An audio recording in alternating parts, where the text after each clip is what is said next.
책상 옆 3단 서랍. 첫 번째, 두 번째 칸은 자주 쓰는 물건을 넣어두지만 손이 제일 닿지 않는 세 번째 서랍에는 무엇이 들어있나요?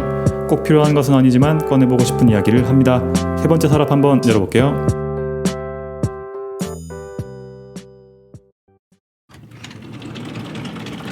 반갑습니다. 안녕하세요. 잘 지내시죠? 네. 요즘에 장마철이라 가지고 날씨도 좀 덥고 습하고 했는데 어떻게 지냈어요? 저는 원래 이렇게 덥고 습한 걸 좋아하기 때문에. 근데 제가 원래 땀이 많이 나는 술 취한 부장님 같아. 땀이 많은 체질이어가지고 오늘 부득이하게. 이마에 휴지를 네. 붙이고 지금 녹음을 왜냐면 하고 있는데 이렇게 땀이 많이 나는 사람들은 알 거예요. 이렇게 대놓고 땡볕보다 이렇게 습한 날 땀이 오히려 더 많이 그치, 나는. 그치. 불쾌감 지수도 같이 올라가고. 근데 저는 그런 불쾌감보다는 그냥 녹는구나 하고 그냥. 그러면 잘 지낸 거야? 이렇게 습해도? 그럼. 그 짜증을 안 내고 되게 긍정적이네 그래도. 나 여름 좋아 인간이어가지고. 앞에서 장마 때문에 좀 힘들다고 얘기했는데 또 제 주위에서는 요즘에 그 주식장이 요즘에 되게 안 좋거든요. 그래서 그것 때문에 다들 힘들어하더라고. 요새 주워야 되나요? 지금 그렇지. 그래서 오히려 지금 주워야 될 타이밍일 수가 있어가지고 좀 고민을 하고 있는데 저도 지금 마이너스 많이 보고 있거든요. 그래서 좀 추가로 물을 좀 탈까 말까 고민을 좀 하고 있는데 장마철이랑 주식이랑 물려가지고 요즘 좀 힘들게 살고 있다. 그런 얘기 좀 해봤습니다. 남나선 주식 안 하시잖아요. 예, 저는 그런 세상살이에 관심이 없습니다. 그냥 이제 맛있는 거 해 드시고 그냥 습한 거 즐기고. 네, 그냥 오늘 하루 살면 되지 빚 없이. 어쨌든 우리는 또 우리의 일을 해야 되니까 오늘 방송을 또 한번 해보도록 할게요. 오늘은 뭘 할 거냐면 사실 이거 이전부터 하고 싶었긴 한데 언제 하자 하다가 드디어 갖고 왔거든요. 제가 지금까지 시리즈물로 좀 하고 있던 게 몇 개 있어요. 뭐 종교라든지 정치라든지 뭐 4대 성인 특집 이런 것들을 쭉 하고 있는데 오늘은 또 새로운 시리즈 하나 도 준비했거든요. 바로 환상의 동물 또는 생명체 시리즈를 한번 해보려고 합니다. 평소에도 좀 이렇게 신비한 생명체들에 관심이 있어가지고 이것저것 찾아보고 하는 걸 좋아하는데 낱낱은 환상 속의 동물 중에 딱 떠오르는 게 뭐가 있어요? 머릿속에? 유니콘? 유니콘. 서양에서는 유니콘 같은 것들도 있고 동양에서는 뭐 사신수 이런 것도 있죠. 청룡, 백호, 주작, 현무 이런 것도 있고 아니면 낱낱이 좋아하는 것 중에 뭐 도깨비 이런 것들도 다 요런 나 도깨비 생각했는데 어떻게 알았지? 낱낱이 평소에 좋아하니까 현실에 없지만 뭐 물론 있는지 없는지 제가 단언할 수는 없지만 이런 특수한 생명체들에 대해서 앞으로 간간히 한번 시간 날 때마다 해보려고 하거든요. 네. 그리고 오늘은 그 스타트를 가장 유명한 상상 속의 동물 중에 하나인 바로 용으로 시작하려고 합니다. 당연한 거긴 한데 용 들어봤죠? 네. 용 하면 뭐가 떠올라요? 그 많은 영화가 떠오르죠. 영화 문화적으로 많이 이용하는 거? 그 부르의 명작 디워 이런 거? 아니요. 그 호빗이랑 해리포터 뭐 이런 거. 그럼 약간 좀 서구에 있는 그런 드래곤 쪽의 용을 떠올리는구나. 그러면? 그런 용도 떠오르고 왜 우리나라 전통 그런 것도 막 용이 많잖아요. 일단은 용이라는 것 자체가 언어학적으로 볼 때는 지금 우리가 떠올리는 드래곤이나 그런 뱀 같은 용이 아니라 그냥 신비롭고 숭배의 대상들을 다 용이라고 불렀어요. 인간이 범접할 수 없는 어떤 능력을 가진 존재들에 대한 총칭이었단 말이지. 그러니까 상징성을 띠고 있는 단어다 보니까 모습이 지역별로도 다 다르고 통일되지 않았단 말이야. 그래서 고대 자료를 좀 찾아보면 육지 생물들이 오랜 덕을 쌓아가지고 하늘로 올라가면 그걸 토룡, 흑토자를 써서 토룡이라 부르고 바다 생물이 오랜 기간 동안 덕을 쌓아서 승천을 하면 어룡이나 수룡 등등으로 불렀던 걸 보면 전반적으로 신비한 동물들을 다 불렀다라고 보면 됩니다. 용 자체가.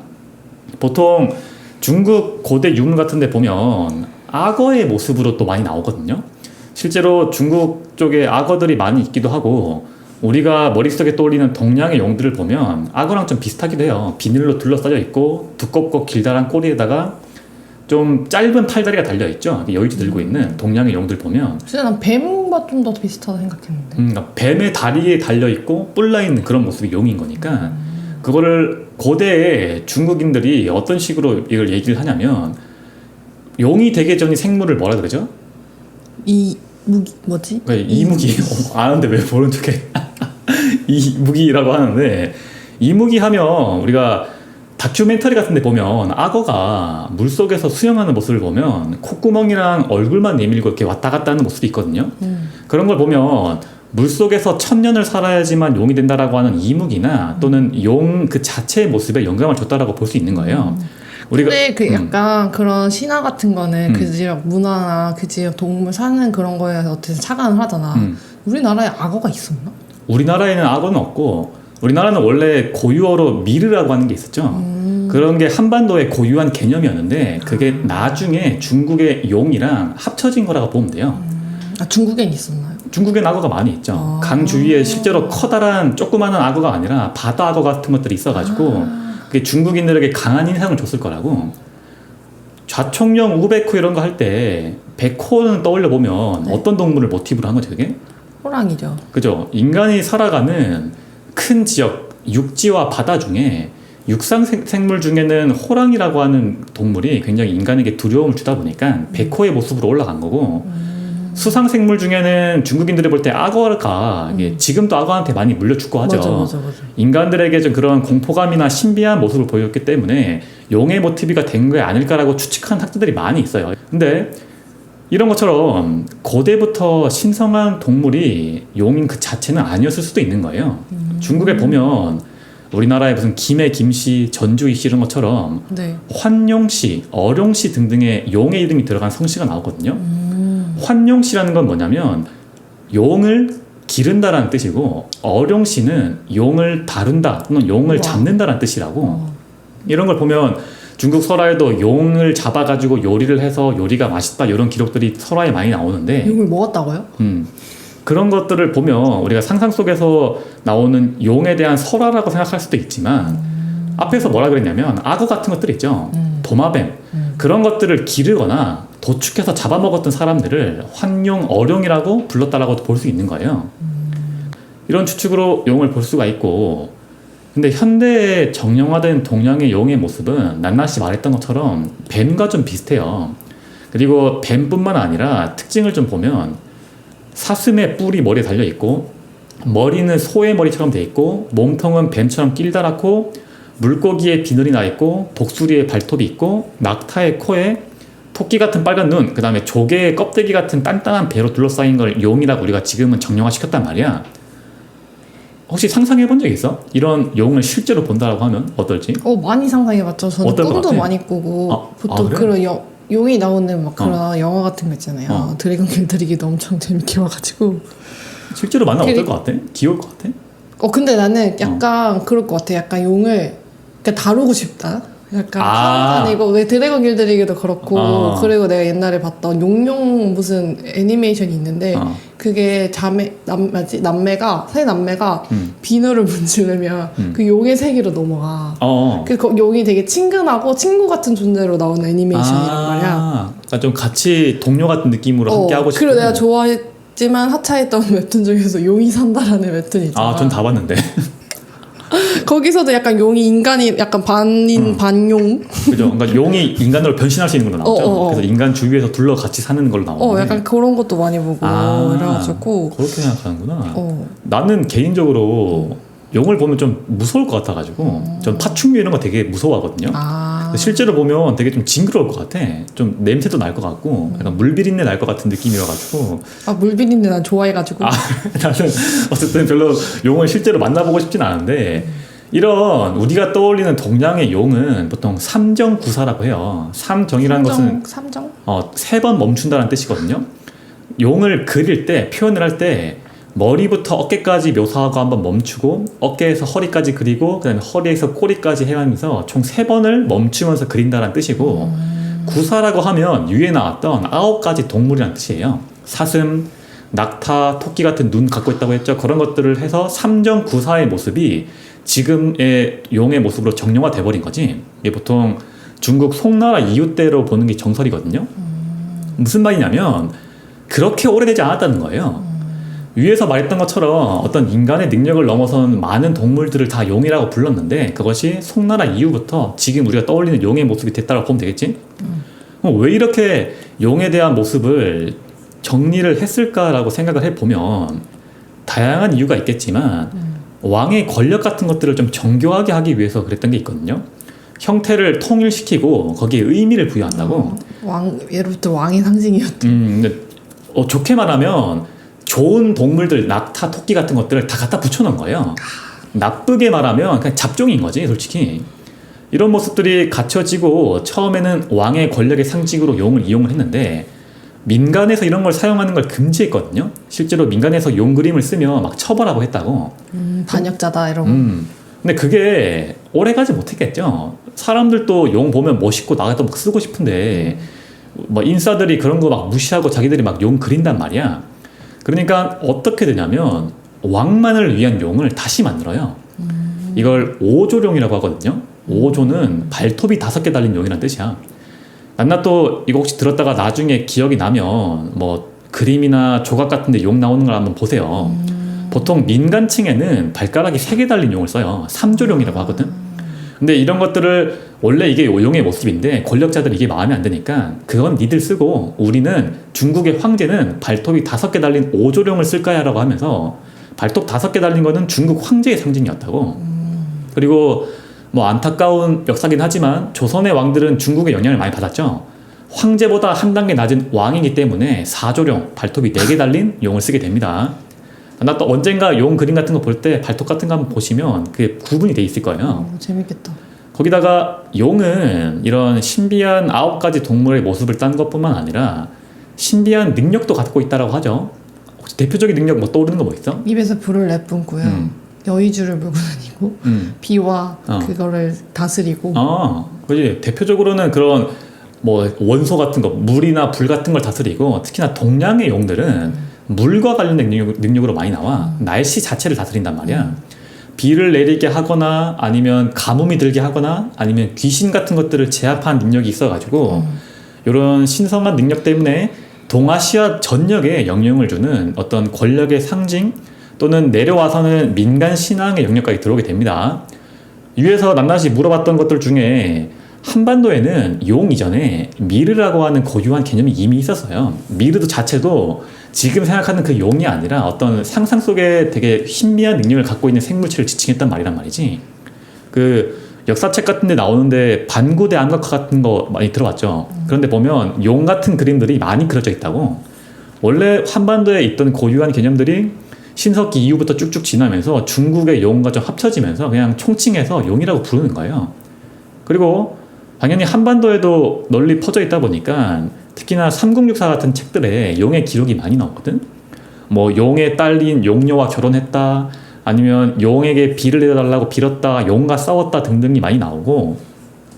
이거 기억날지 모르겠는데 역사 시간에 그 태조 왕건 있죠, 고려시대. 왕건에 자신이 정치 권력을 공고히 하기 위해서 어떤 걸 하냐면 왕건 신화 같은 것들을 만들어요. 그런데 보면 왕건의 조상이 왕의 후손과 결혼을 해서 왕건을 낳았다, 이런 것들도 만들다는 걸 보면 우리나라에도 꾸준히 용이 등장을 하고, 조선시대에는 뭐 유명한 것 중에 왕 그 자체를 용으로 보고 왕의 얼굴을 용안이라고 부르고 왕이 입는 옷을 용포라고 부르고 등등 하죠. 또 낱낱 또 봤겠지만 경복궁 천장 같은 데 보면 항상 용이 그려져 있고. 맞아. 또 가장 유명한 거는 1977년에 그 경복궁 그 뭐지? 경회루인가요? 연못을 정비 사업을 할 때 실제로 1.5m 정도 되는 길다란 용 동상이 발견됐어. 그걸 건져서 봤더니 1866년쯤에 경복궁을 중건할 때 사람들이 이제 불 같은 걸 다스리기 위해서 용 조각을 넣었다라고 하더라고. 끊임없이 우리 주위에서 용이 자꾸 등장을 하는 거예요. 여기까지가 간단한 용에 대한 설명이었는데, 다음은 용에 대한 종류를 한번 볼게요. 낱낱은 용 혹시 종류 같은 거 뭐 아는 거 있어? 그러니까 약간 내가 볼 때 서양의 용은 좀 공룡의 몸체에다가 그냥 날개 달린 형태를 많이 그린 것 같고, 우리나라는 뱀, 제 이무기가 이렇게 진화한 형태? 진화해서 막 이것저것 뿔도 달리고 여의주도 막 달고. 그리고 진짜 드래곤 길들이기 보면은 용이 정말 다양한 형태의 용이 있잖아. 엄청 조만하고 날렵한 용도 있고 약간 진짜 도마뱀 같이 생긴 용도 있고. 막 판타지 보면 그런 것도 있잖아. 무슨 아이스 드래곤, 파이어 드래곤, 맞아. 이렇게 막 골드 드래곤 막 세분화 시키죠. 전설의 드래곤, 고대 드래곤, 투명 드래곤 막 등등 나오는데. 맞아. 고대 중국에서부터 먼저 보면 용을 나름 세분화를 시켰어요. 첫 번째는 저파룡이라고 하는 게 등장하는데 이거는 작은 악어나 도마뱀 같이 생긴 용을 접하룡이라고 부르거든요. 그러니까 게으르고 잠자기를 좋아하는 특징이 있고, 우리가 떠올리는 용과 비슷한 모습은 회룡이라고 해요. 이거는 이무기라고 보면 되는데, 어떤 기록이 나와 있냐면 이무기는 용이 되려다가 못되고 물에 사는 구렁이다. 즉 이것을 회룡이라고 불렀다고. 이런 회룡이 1000년이 지나야지만 용이 될 수 있는 기회를 가진다라는 기록이 나옵니다. 회룡이 500년을 더 살면 교룡으로 진화를 하는데, 이 교룡이 되면 수생 생물들의 약간 지휘자 역할로 올라오게 되고 권력을 갖는 거죠. 그리고 얘는 아직까지 뿔은 없어요. 그러니까 500년을 더 산 조금 영험한 회룡이 되고, 이 교룡이 500년을 더 추가로 더 살면 규룡이 됩니다. 여기 때부터는 뿔이 달린 용이 되는 거예요. 진화를 하는. 그래서 간단히 보면 약간 뱀에 비유해서 보자라고 하면, 뱀이 오랜 세월 동안 덕을 쌓으면 회룡, 이무기가 되고, 그 회룡이 500년을 더 살면 뿔이 없는 교룡이 되고, 교룡이 500년을 더 살면 뿔이 달린 규룡이 된 다음에 이 규룡이 1000년을 더 살면 우리가 생각하는 말 그대로 용이 되는 거예요. 그럼 총 몇 년을 살아야 돼? 거의 뭐 한 2000년 이상 살아야겠죠. 근데 이거는 그 당시에 또 시간관념과 지금이랑 또 다른 거니까 그냥 오랜 기간을 오랫동안 덕을 쌓아야지만 용이 될 수 있다라고 보면 될 것 같아. 어쨌든 오랜 시간이 지나서 용이 되고 나면 얘네들도 번식을 해야 될 거 아니야. 자식들을 낳거든요. 알로나 아니면은 그런 자세한 이야기는 안 나오고, 그냥 설화에 보니까 용에게도 9명의 아들이 있다라고 나오더라고. 아들 낳진 않을 것 같긴 한데 모르겠네요 정확히.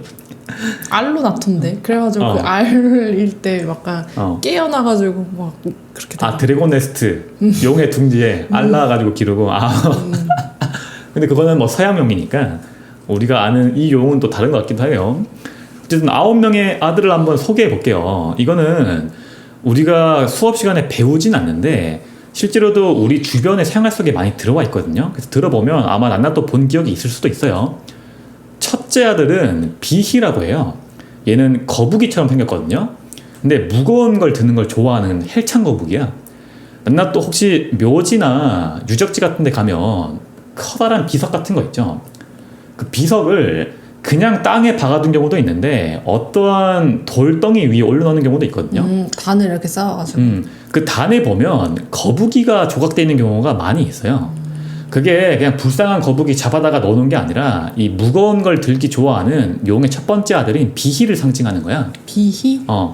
비희가 무거운 걸 들기 좋아하기 때문에 그런 비석 같은 것들을 이 거북이 위에 올리게 됩니다. 둘째 아들은 이문이라고 해요. 얘는 멀리 보는 것을 좋아하는 아이여가지고 지붕 장식에 많이 들어갑니다. 세 번째 아들은 포뢰라고 하는데 얘는 울거나 소리치는 걸 좋아해요. 그래서 종 있죠? 땡땡 치는 종 위쪽에 보면 이 포뢰가 많이 들어가 있어요. 네 번째 아들은 패안이라고 해서 얘는 힘이 센 아들이고, 다섯 번째 아들은 도철이라고 해서 먹는 걸 좋아하거든. 그래서 그릇 장식 같은 데 많이 들어갑니다. 여섯 번째 아들은 공하라고 해서 물을 좋아하고 얘는 달이라든지 교량 같은 기둥에 많이 들어가요. 일곱 번째 아들은 애자라고 해서 얘는 특이하게 살생을 좋아하는 애야. 그래서 칼 장식에 많이 들어갑니다. 여덟 번째 아들은 산예라고 해가지고 연기라든지 불 같은 걸 좋아해서 향 피우는 향로 있죠. 아니면 아궁이 같은 데 많이 들어가고, 아홉 번째 아들은 초도, 막내 아들이죠. 귀여운. 얘는 닫거나 지키는 걸 좋아하는 성질 때문에 문이라든지 자물쇠 장식에 들어가게 돼요. 이런 거 혹시 장식 본 적 있어요? 있는 것 같아요. 향로도 많이 본 것 같고 그 지붕 장식도 많이 본 것 같고. 그치. 박물관이나 이런 데 가면 우리 그릇 장식도 앞에 나왔던 위치에 용 그림이 많이 나오는데 그게 그냥 아무 용이는 아니고 용의 아들인 이런 상징하는 의미를 넣어서 넣어놓은 거라 보면 돼요. 다음은 용을 역사적으로 한번 쭉 훑어볼게요. 초기에는 용을 여러 동물들을 총칭하는 단어라고 했죠.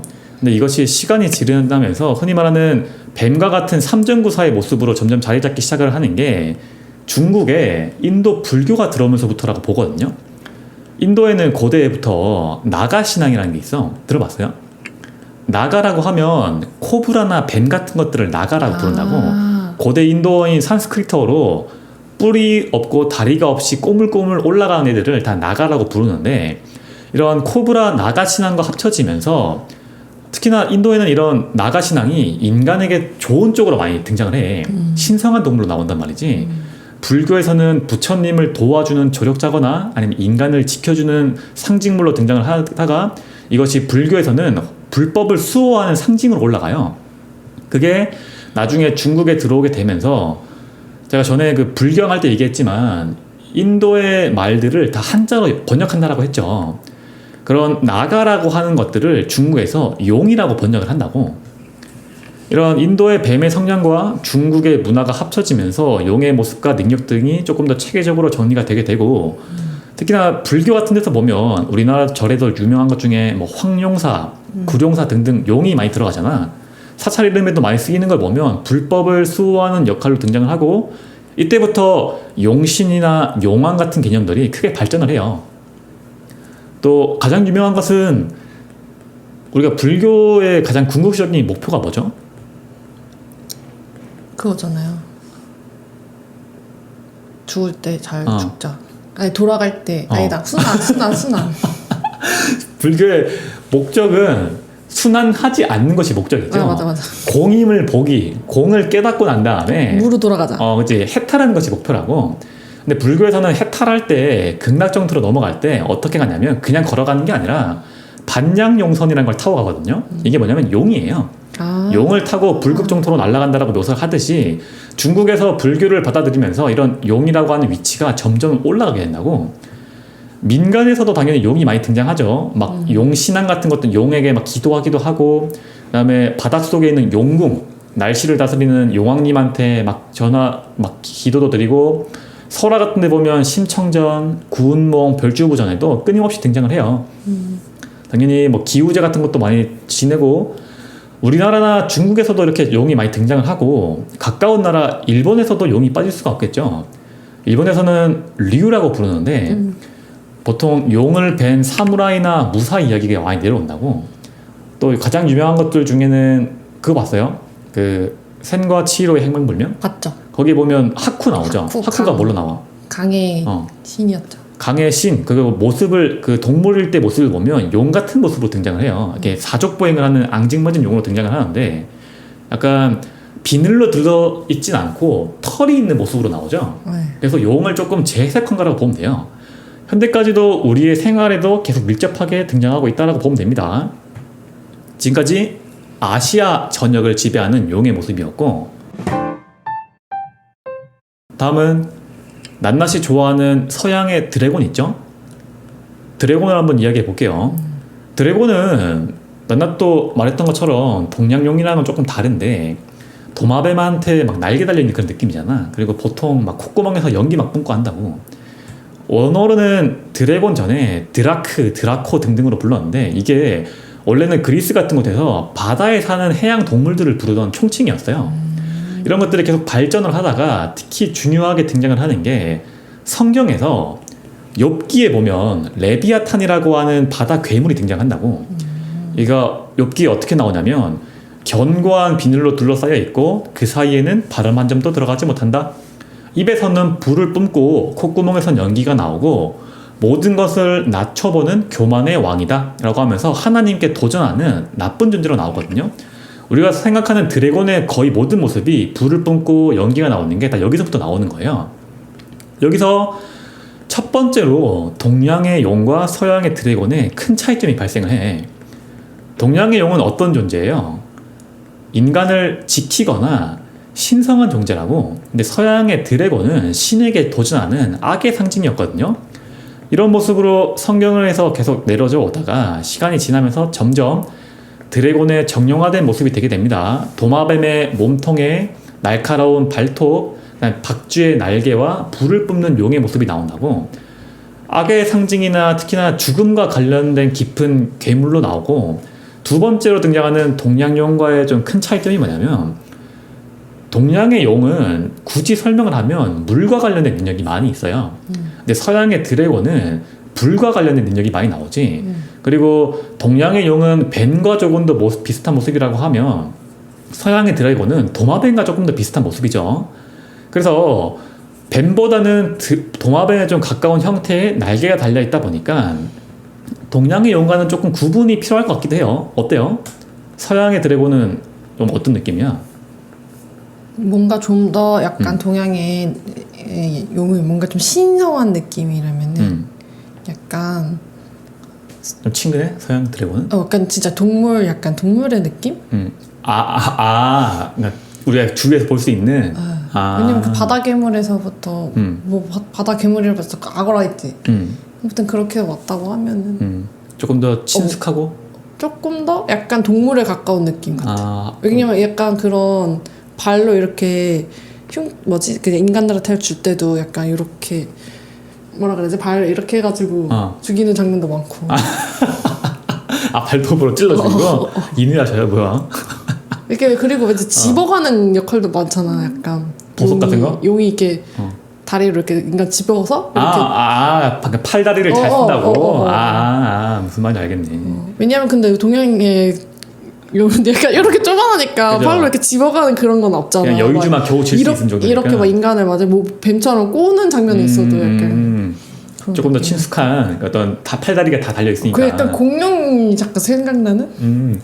실제로 이런 서양 드래곤 같은 것들을 떠올릴 때 당시에 사람들이 화석 같은 것들을 보고 많이 상상하기도 했어요. 그러니까 그 공룡을 보고 만들었다는 것도 맞는 말이지. 어쨌든 서양 드래곤을 조금 자세히 보면 일단 현존하는 동물에서는 찾을 수가 없거든요. 그게 좀 못생겼어. 그리고 못생겼다고? 약간 위험 있지 않아? 아니 좀 못생겨. 콧구멍 크고 콧구멍에서 불러야 되니까 그 눈도 이렇게 막 노랗고 약간 진짜 그런 공룡 같은 파충류 진짜 파충류 같은 느낌이잖아.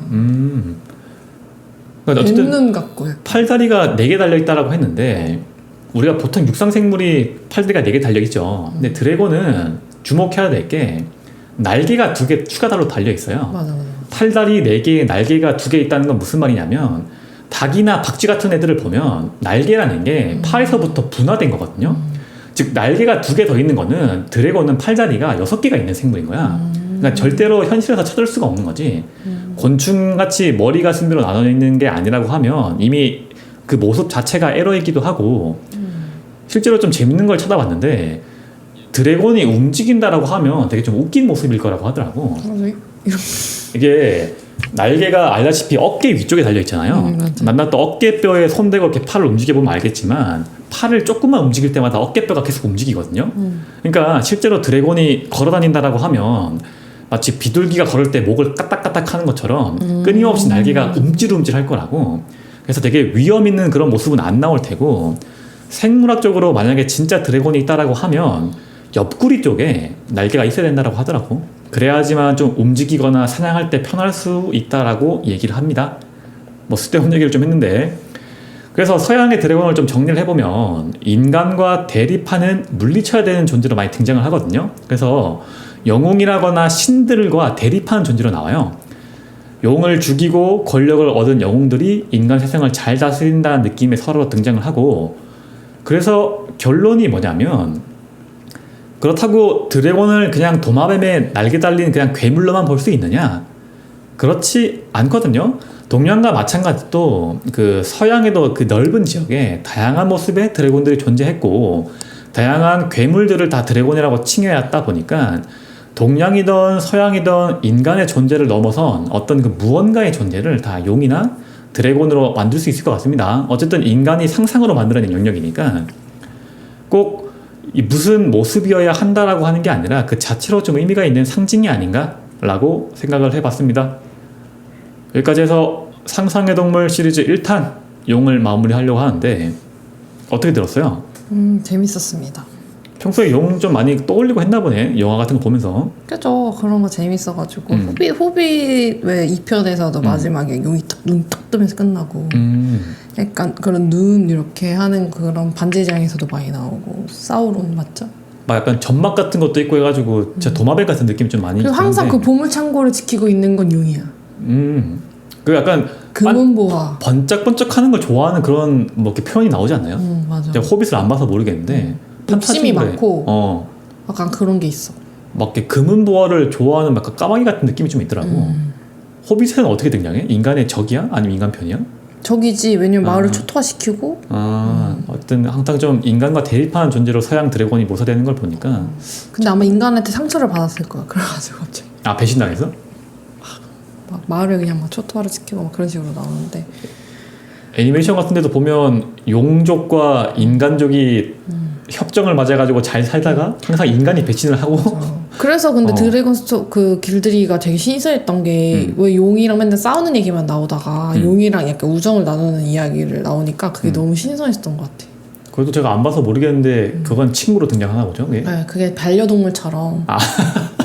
한 명의 전사당, 그러니까 한 명의 바이킹족이잖아. 그래서 한 명의 바이킹당 한 명 자기 작게 맞는 용이 나와. 그 캐릭터랑 비슷하게. 아 그걸 이용을 해서 뭐 이렇게 근데 농사를 이제 짓고 해? 아니 이제 그런 건 아니지만 이 용이 이제 서로의 보완을 해주는 거지. 아 교감의 대상이구나. 교감의 함께하는 대상이고. 반려. 아. 그래서 용도 이제 갈 곳이 없는데 걔를 바이킹족을 도와주고 바이킹족에 이제 거처를 마련해서 용이 그 바이킹족에 같이 살게 되고 또 바이킹족도 용을 이렇게 이용을 해가지고 이제 드래곤들을 길들이면서 약간 사는 거지. 같이. 아, 전통적인 서양의 드래곤에서 한 번 더 꼬아가지고 다시 한 번 더 판타지를 한 거니까 인기가 꽤 있었겠네. 그러다 보니까 이제 용이 너무 많이 살게 된 거야. 그래서 이제 인간들이 용이 너무 많아지니까 거주 공간이 좁아지면서 불편함을 느끼는 약간 그런 것도 나오고.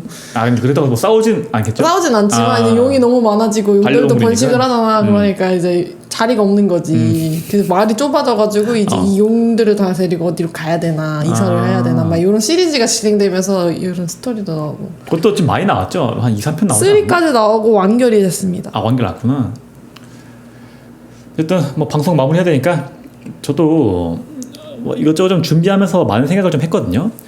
근데 앞에서 뭐 이렇게 동양의 용들에 대해서 얘기할 때 막 삼정구사라고 하면서 중국에서부터 용을 많이 가져왔다라고 제가 말을 했지만 말했다시피 한국에는 미르라거나 일본에는 류, 뭐 중국에는 룽, 인도에는 나가 등등 각자 문화권 안에 고유한 형태가 원래 있었던 거예요. 우리가 통칭하는 용이라는 것은 그러니까 중국의 문화라고 보기보다는 각자의 고유한 문화에서 시작을 해가지고 현재 어느 정도 일치된 형태로 가꾸어진 아시아를 좀 간통하는 문화라고 볼 수 있을 것 같거든요. 그런 의미로 오늘 용을 한번 마무리해 보려고 합니다. 어쨌든 여기서 마무리하고 다음에부터 좀 간간히 때가 되면 이런 이야기 한 번씩 더 해가지고 시리즈로 좀 이어가 보도록 할게요. 다음은 낱낱이 뭘 준비했는지 모르겠지만 또 재밌는 이야기를 가지고 다음 주에 올 테니까 기대하면서 오늘 방송 마치도록 하겠습니다. 끝낼게요. 고생하셨습니다.